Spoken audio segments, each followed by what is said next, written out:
জুলাই শহীদদের আত্মার মাগফিরাত কামনা করে আজকে আমাদের 17 বছর পর যে নির্বাচনের পরিবেশ ফিরে এসেছে। আমরা এতদিন নির্বাচনের পরিবেশে ছিলাম না, শুধু নামে নির্বাচন হয়েছিল।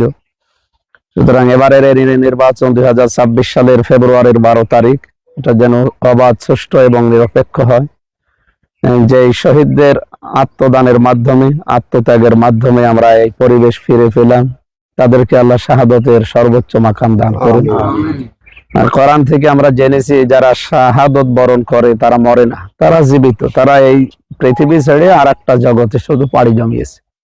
আল্লাহ তাআলা বলেন, বালা হায়া ওয়ালাকিল্লা তাশউরুন, তারা জীবিত, তোমরা টের পাও না, আমরা অনুভব করি না, তারা কিন্তু জীবিত আছে। সুতরাং যারা এই প্রায় 1,500-এর মতো মানুষ জীবন দিয়েছে, এই মানুষগুলো শাহাদতের সর্বোচ্চ মাকাম পেয়ে তারা যেন জান্নাতের পাখি হয়ে ফেরেশতাদের সাথে ওরা জান্নাত পরিভ্রমণ করতে পারে, আল্লাহ সেই তৌফিক তাদের দান করেন। আমরা আগামীর বাংলাদেশকে জুলুম, অত্যাচার, নির্যাতন, দখলবাজ, সাদাবাজ এবং বৈষম্যহীন তৈরি করার জন্য এই লড়াইয়ে অংশগ্রহণ করেছি এবং আমরা এই নির্বাচনে অংশগ্রহণ করতে যাচ্ছি এই মন নিয়ে।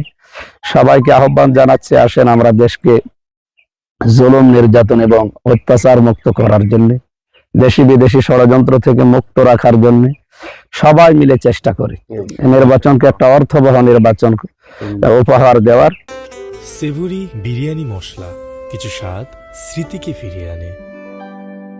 তরুণ ভাইরা যারা আছেন, প্রায় 4 কোটির উপরে আপনারা আছেন এদেশে ভোটার, আপনাদের বিবেকের উপরে আল্লাহ রাব্বুল আলামিন যেন রহম করেন। সৎ, যোগ্য এবং নিরপেক্ষ মানুষ যারা দেশ এবং ইসলামের জন্য এই দেশে যারা জান প্রাণ দিয়ে কাজ করবে, এই মানুষগুলোর পক্ষে আপনারা থাকবেন। বিদেশি প্রবাসী ভোটার যারা আছেন, ভাই বোনেরা, আপনাদের কাছে আহ্বান জানাই, দেশটাকে এবার আমরা সাজাতে চাই, দাঁড় করাতে চাই। আপনাদের কাছেও আমরা দোয়া চাচ্ছি এবং সমর্থন চাচ্ছি। এ দেশের 18 কোটি মানুষ এবার একজোট হয়েছে, এ দেশে ন্যায় এবং ইনসাফ কায়েম করবে ইনশাআল্লাহ।